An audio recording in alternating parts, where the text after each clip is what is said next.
Guys, welcome back to my channel the kingdom of education में आपका स्वागत है। आज मैं आपके लिए लेके आई हूँ शेक्सपियर का एक ट्रेजिक प्ले जिसका नाम है हेमलेट। ये विलियम शेक्सपियर का बहुत अच्छा ट्रेजिक प्ले है। अब हम जो इसके इम्पोर्टेंट कैरेक्टर्स हैं थोड़ा सा उनके बारे में पढ़ेंगे। हेमलेट कौन है इसमें? The Prince of Denmark, the little character protagonist. यानी कि हेमलेट कौन है? एक नायक है। और ये कौन है? प्रिंस ऑफ डेनमार्क, यानी कि जो डेनमार्क है उसका कौन है? ये प्रिंस है। और इसके अंदर कैलोडियस कौन है? मैं आपको ये सब एक शॉर्ट में बता रही हूँ, यानी कि डीपली हम कैरेक्टर्स में नहीं जाएंगे। तो कैलोडियस कौन है? द किंग ऑफ डेनमार्क, यानी कि कैलोडियस कौन है? किंग है डेनमार्क का। और हेमलेट का कौन है? अंकल है। एंड द प्ले एंटागोनिस्ट, और कौन है? एंटागोनिस्ट है प्ले का, यानी कि एक विलन है प्ले के अंदर। कौन है विलन? कैलोडियस इस प्ले के अंदर विलन है। और ये हेमलेट के चाचा जी हैं। Gertrude, the queen of Denmark. Gertrude कौन है? डेनमार्क की क्वीन है, हेमलेट की मदर है। रिसेंटली मैरिड टू क्लोडियस, जिसकी अभी अभी शादी किससे हुई है? क्लोडियस से, जिसकी अभी अभी शादी हुई है। गर्ट्रूड लव्स हेमलेट डीपली। गर्ट्रूड क्या करती है? बहुत ज्यादा प्यार करती है। किससे? हेमलेट से।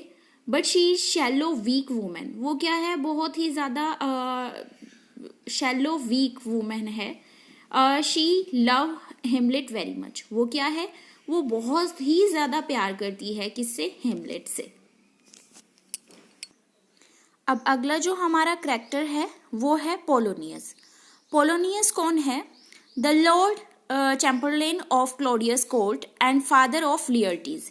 ये लियर्टीज और ओफिलिया का फादर है और क्लोडियस के मुख्य मंत्रियों में से एक है।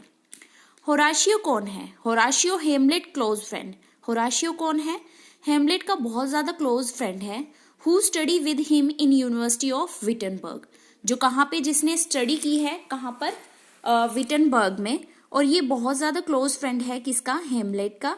और हेमलेट यानी कि जो भी इसकी क्लोज बातें होती हैं, अपने मन की सारी बातें किससे शेयर करता है? होराशियो से। ओफिलिया, ओफिलिया कौन है?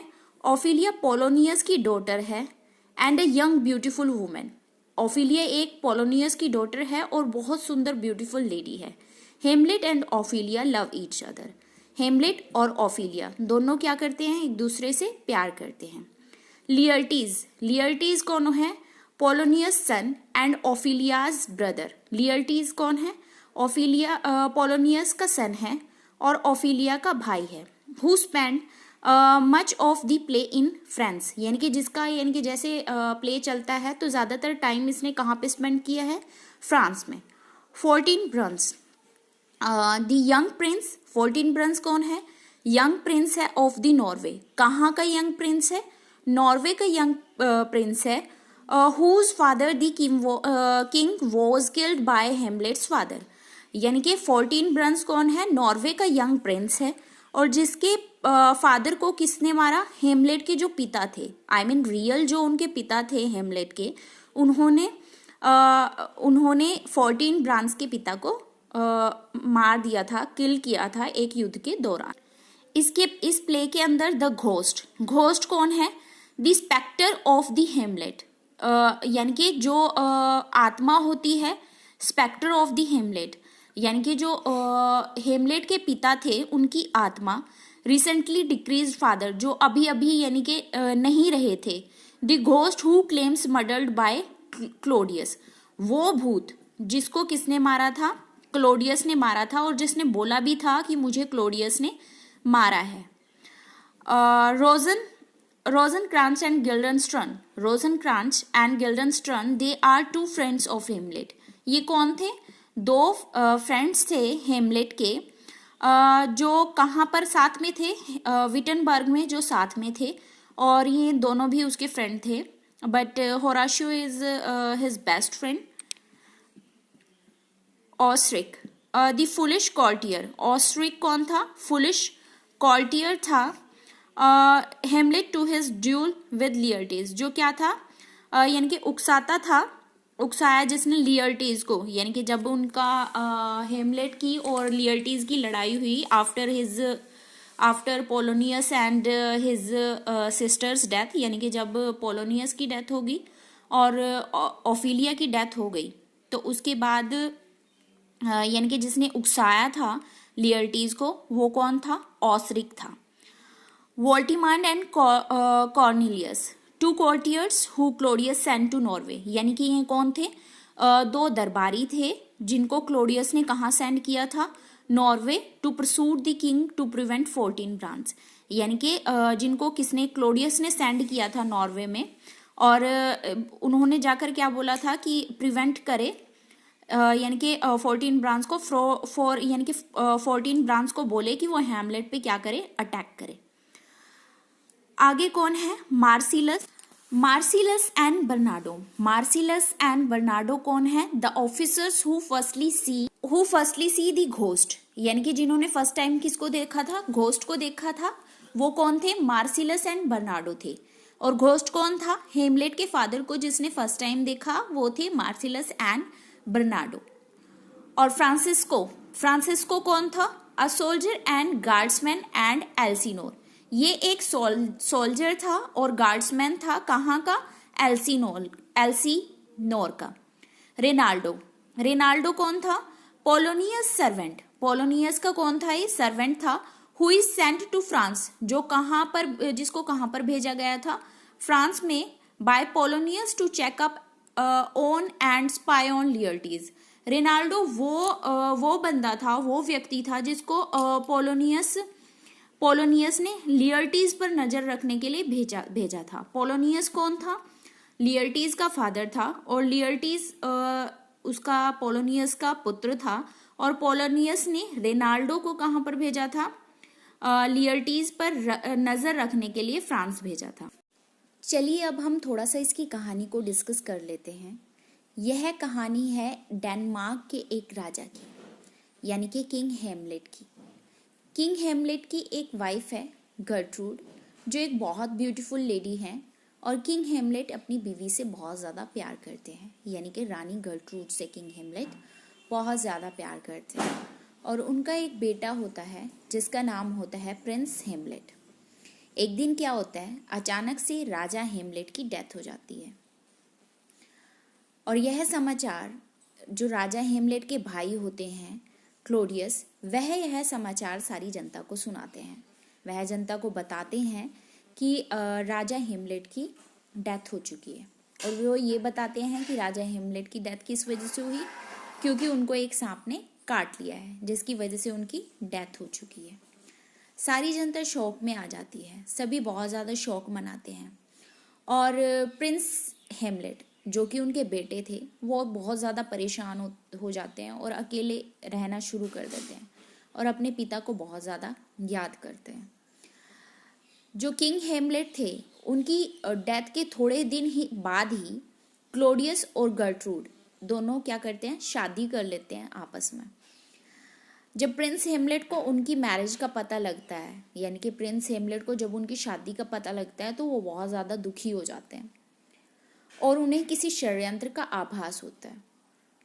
फिर उसके कुछ दिनों बाद ही मार्सिलस और बर्नार्डो हेमलेट और होराशियो के पास आते हैं और उन्हें बताते हैं कि उन्होंने किसी भूत को देखा है, यानी कि महल के चारों तरफ घूमते हुए उन्होंने किसी भूत को देखा है, और उस भूत की वेशभूषा जो दिवंगत राजा थे, यानी कि जो लेट किंग थे, उनसे उनके जैसी उनकी यानी कि उनको देख के लगता है कि वो वही हैं, जो उनकी आत्मा है।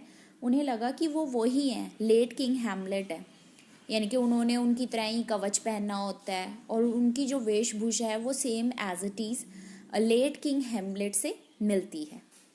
तो जब प्रिंस हेमलेट इस बात को सुनते हैं तो वो उनको बोलते हैं कि मुझे उस स्थान पर लेकर जाओ जहाँ पर तुमने उस आत्मा को, उस भूत को देखा है। तो क्या होता है, वो उसको उस स्थान पर लेकर जाते हैं। तो फिर क्या होता है, मार्सिलस और बर्नार्डो प्रिंस हेमलेट को उस स्थान पर लेकर जाते हैं जहाँ पर उन्होंने उस घोस्ट को देखा हुआ होता है। जब वो उस स्थान पर पहुँचते हैं तब प्रिंस हेमलेट उस भूत को देखते हैं और उस भूत को पहचान लेते हैं और बोलते हैं कि पिताजी, तो वो भूत यानी कि किंग हेमलेट उसे बताते हैं कि जो उनकी डेथ थी वो एक षड्यंत्र था, यानी कि उनकी डेथ सांप काटने से नहीं हुई थी। वो उसे बताते हैं कि बेटा जो तुम्हारे चाचा जी थे उन्होंने मेरे कान में पॉइजन की 2 बूंदें डाल दी थी जिसकी वजह से मेरी डेथ हुई है, और मैं अब तुम्हारे सामने इसलिए आया हूँ ताकि तुम मेरी मौत का बदला ले सको। और किंग हेमलेट बोलते हैं कि बेटा तुम्हें मेरी मौत का बदला लेना होगा अपने चाचा क्लोडियस से, लेकिन अपनी माता गर्ट्रूड को कुछ मत कहना। उसका फैसला ईश्वर खुद करेगा, उसे तुम कुछ मत कहना। यह सब सुनकर जो प्रिंस हेमलेट होता है वो आग बबूला हो जाता है और वो बोलता है कि पिताजी मैं आपकी मौत का बदला ज़रूर लूँगा। और उसके बाद वह पूरा दिन शोक में डूबा रहता है और पूरे दिन यही सोचता रहता है कि मैं अपने पिता की मौत का बदला क्लोडियस से कैसे लूँ। और क्लोडियस भी उसकी हरकतों को पर नज़र रखने के लिए जो उसका वज़ीर होता है पोलोनियस उसको बोलता है कि तुम पूरे दिन यानी कि जो प्रिंस हेमलेट है उस पर नज़र रखो, उसकी हरकतों पर नज़र। जब क्लोडियस ने देखा कि यह तो पूरे दिन शोक में ही डूबा रहता है तो उसने क्या किया, उसने पोलोनियस को बोला कि वह लियर्टीज और प्रिंस हेमलेट दोनों को स्कूल भेजे। उसके कुछ दिनों बाद लियर्टीज तो स्कूल चला जाता है, लेकिन हेमलेट पागलों की तरह हरकतें करने लग जाता है। वो बिल्कुल पागलों की तरह बिहेव करता है जिसकी वजह से वो स्कूल तो नहीं जाता, लेकिन जो पोलोनियस होता है उसे ऐसा लगता है कि जैसे ये मेरी बेटी ओफिलिया के कारण ही पागल हो गया है, यानी कि मेरी बेटी ओफिलिया के प्यार में ही प्रिंस हेमलेट पागल हो चुके हैं। ऐसा सोचकर वो उस पर नज़र रखनी थोड़ी कम कर देता है, यानी कि उस पर नज़र नहीं रखता, बहुत ज़्यादा कम कर देता है नज़र रखनी। फिर क्लोडियस क्या सोचता है, क्लोडियस सोचता है कि किसी तरीके से राजकुमार हेमलेट को राज्य से बाहर भेज दिया जाए। तभी वह प्रिंस हेमलेट के 2 फ्रेंड्स को बुलाता है जिनका नाम होता है रोजनक्रैंच और गिल्डनस्ट्रन। वह उन दोनों को वहां पर बुलाता है और इन दोनों को बोलता है कि तुम प्रिंस हेमलेट को यहाँ से ले जाओ और उस पर नजर रखो। रोजनक्रैंच और गिल्डनस्टर्न अपने साथ एक नाटक मंडली को भी साथ लेकर आए हुए होते हैं, जिसकी वजह से प्रिंस हेमलेट उनको क्या बोलते हैं कि तुम एक नाटक करो, और उनको यानी कि वो एक नाटक करने के लिए उनको बोलता है और उस नाटक के पात्र वैसे ही रखता है जैसे यानी कि उनके परिवार में जब उसके पिता की डेथ हुई जैसा वो सीन था, यानी कि जैसा वो दृश्य था सेम टू सेम वैसा ही दृश्य वो रखता है। डेनमार्क की जगह वह नाम रखता है यानी कि राज्य का विन्यनगर। राजा का नाम वह गुंजाग रखता है और रानी का नाम बेपतिस्ता रखता है और राजा के भाई का नाम लोशन रखता है। और वो इस सीन को ऐसे क्रिएट करता है जैसे उसके फादर की डेथ के टाइम जो सीन क्रिएट हुआ था वैसे ही सीन वो स्टोरी में रख देता है। और फिर वो यानी कि इस नाटक में क्लोडियस को भी बुलाता है। एक्चुअली में वो देखना चाहता है कि क्लोडियस के फेस एक्सप्रेशंस को देखना चाहता है कि जब वो उस सीन को देखे तब वो कैसे एक्ट करता है, यानी कि कैसा दिखाता है, कैसे एक्ट करता है। तो क्या होता है, जब नाटक शुरू होता है तो वहां पे क्लोडियस को भी बुलाया जाता है और क्लोडियस उस नाटक को देखकर घबरा जाता है और वहां से बाहर चला जाता है।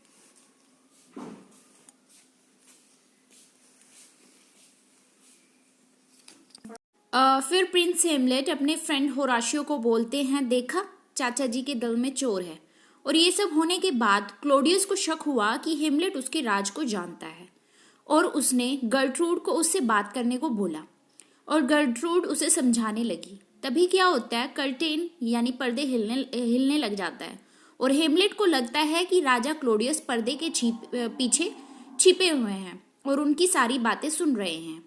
प्रिंस हेमलेट ने उसी वक्त अपनी तलवार निकाली और पर्दे के पीछे जो व्यक्ति था उसमें घोंप दी और फिर पर्दा हटाकर देखा तो पर्दे के पीछे पोलोनियस था जिसे क्लोडियस ने उस पर नजर रखने के लिए भेजा था। और पोलोनियस को जमीन पर पड़ा देखकर प्रिंस हेमलेट ने कहा कि अब मेरी ओफिलिया मुझे माफ नहीं। फिर यह देखकर गर्ट्रूड जो रानी थी, जो उसकी माँ थी, वो भी घबरा गई और उसने अपनी माँ को कहा, माँ आप मत डरो, मैं आपको कुछ नहीं कहूँगा, लेकिन क्लोडियस ने जो मेरे पिता के साथ किया है वो बहुत गलत किया है और वो बहुत ज़्यादा क्रूर है और मैं उससे अपने पिता की मौत का बदला ज़रूर लूँगा। तब उसकी माता को भी उसके किए पर पछतावा होने लगा।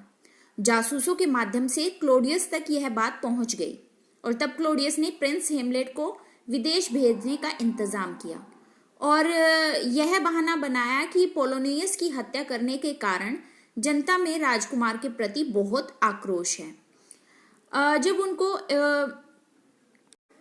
जब प्रिंस हेमलेट जहाज पर चढ़े तो क्लोडियस ने रोजनक्रैंच और गिल्डनस्टर्न को एक चिट्ठी दी जो इंग्लैंड के राजा के नाम थी और उसमें लिखा था कि हेमलेट के इंग्लैंड पहुंचते ही उसकी हत्या कर दी जाए। वह चिट्ठी हेमलेट के हाथ लग गई और वह उस चिट्ठी में से अपना नाम काटकर उन दोनों का नाम लिख देता है जिन्हें क्लॉडियस ने वह चिट्ठी दी थी। वो कौन थे? रोजनक्रैंच और गिल्डनस्टर्न। जब वह रास्ते में जा रहे थे तो कुछ समुद्री लुटेरों ने रोजनक्रैंच और गिल्डनस्टर्न को मार दिया और राजकुमार को यह सोचकर छोड़ दिया कि वह एक प्रिंस है। तो जब राजकुमार वहां से वापस डेनमार्क लौटे तो उन्होंने रास्ते में क्या देखा, दो कब्र खोदने वाले मिले जो ओफिलिया की कब्र खोद रहे थे। ओफिलिया अपने पिता की हत्या के कारण स्वर्ग सिधार गई थी और उसका शव यानी कि उनको कहाँ पे मिला? तालाब में डूबा हुआ पाया गया था। जब लियर्टी स्कूल से वापस पहुंचा तो क्लोडियस ने उसको भी भड़का दिया। उसने कहा कि तुम्हारे पिता का हत्यारा कौन है? हेमलेट है, यानी कि प्रिंस हेमलेट तुम्हारे पिता का हत्यारा है और उसी की वजह से तुम्हारी बहन ओफिलिया ने भी सुसाइड कर लिया, यानी कि उसने भी सुसाइड कर लिया और वो भी मर चुकी है। यह सब सुनकर लियर्टीज गुस्से से लाल हो जाता है और जब वह प्रिंस हेमलेट को देखता है तो वह उस पर झपटने लगता है और फिर क्या होता है, क्लोडियस यानी कि उन दोनों का झगड़ा रुकवाता है और कहता है कि मैं तुम्हारे बीच एक द्वंद्व युद्ध करवाऊंगा, ठीक है, उसमें तुम यानी कि तुम दोनों उसी में ही यानी कि तुम अपनी जो भी करना चाहते हो उसी में ही कर लेना और अभी मत लड़ो। लेकिन यह सब जो भी उसने किया यानी कि युद्ध वगैरह करवाने का उसका क्या था, प्लान था, ये है वह उसकी एक योजना थी। राजा क्लोडियस ने क्या योजना बनाई कि वह लियर्टीज को एक पॉइजन लगी हुई तलवार देगा और उसी समय वहां पर एक गिलास भी रखा होगा जिसमें क्या होगा, पॉइजन होगा, जहर डला हुआ होगा उसमें गिलास में। उसने वो एक टेबल पे रख दिया और उसने ये बोला कि ये जो गिलास है ये उसको मिलेगा जो विजेता होगा, यानी कि जो जीतेगा उसको ये शरबत का गिलास पीना पड़ेगा। यानी कि उसने स्कीम लगाई थी कि अगर लियर्टीज घायल होता है, लियर्टीज मर जाता है और हेमलेट बच जाता है तो वह उसको शरबत का गिलास देकर उसको वह पिलाकर तब भी वो मर जाएगा। और अगर मान के चलो लियर्टीज जीत जाता है तो फिर वो यानी कि पॉइजन वाली तलवार से वो घायल हो जाएगा, फिर भी उसको मरना है। यानी कि दोनों साइड से उसने यानी कि पूरा प्लान बना लिया कि भाई प्रिंस हेमलेट की हत्या होनी जरूरी है और वो मर जाएगा और उसका मरना बहुत जरूरी है। तो क्या होता है, लियर्टीज जब उसको तलवार से घायल करता है प्रिंस हेमलेट को तो जहर धीरे धीरे उसके सारे शरीर में फैलना शुरू हो जाता है और प्रिंस हेमलेट जान जाते हैं कि यह देखकर प्रिंस हेमलेट जब उनके सारे शरीर में जहर फैलने लग जाता है, प्रिंस हेमलेट जान जाते हैं कि यह सब इनका षड्यंत्र था और फिर क्या करते हैं, वो लियर्टीज से उस तलवार को छीन लेते हैं और लियर्टीज की छाती में उस तलवार को घोंप देते हैं जिसकी वजह से लियर्टीज की मृत्यु हो जाती है। और जब उसकी प्रिंस हेमलेट की माँ प्रिंस हेमलेट को देखती है कि उसको तलवार लग गई है तो वो घबरा जाती है और घबराहट में वो क्या करती है, पॉइजन वाला जो शरबत था वहां उसको पी लेती है। उसको पता नहीं होता है कि इसके अंदर जहर है और क्लोडियस भी उसको बताना भूल जाता है कि इसके अंदर क्या है, पॉइजन है। तो फिर गर्ट्रूड मर जाती है। जब हेमलेट देखता है कि क्लोडियस की वजह से यह वो शख्स है जिसकी वजह से मेरा पूरा घर समाप्त हो गया, तो वो क्या करता है, तलवार उठाता है और उसको मार देता है। तो क्या होता है, उनका सारा परिवार खत्म हो जाता है। तो फिर क्या होता है, जो 14 ब्रांच था जिसके पिता को किसने, प्रिंस हेमलेट के फादर ने मारा होता है, वो वहां पर उन पे अटैक करने के लिए आते हैं। जब वो देखते हैं इनका तो पूरा परिवार पहले ही खत्म हो चुका है, तो फिर होराशियो उनको बताता है कि यहाँ पर क्या हुआ था। और जब प्रिंस हेमलेट मरने वाला होता है तब भी होराशियो वहां पर आता है और प्रिंस हेमलेट उसको बोलते हैं कि जब मैं मर जाऊंगा तो तुम मेरी जनता को सारी कहानी बताना कि क्या हुआ था। मैंने कोई विद्रोह नहीं किया है, जैसा क्लोडियस ने सबको बता दिया था कि वो एक विद्रोही है। तो वो कहता है कि मैंने कोई विद्रोह नहीं किया है। और लास्ट में इस कहानी में कोई नहीं बचता, यानी कि उनकी फैमिली में से कोई नहीं बचता। क्लोडियस भी नहीं बचता, प्रिंस किंग हेमलेट भी चले जाते हैं और प्रिंस हेमलेट की भी डेथ हो जाती है और गर्ट्रूड की भी डेथ हो जाती है। Thank you for watching.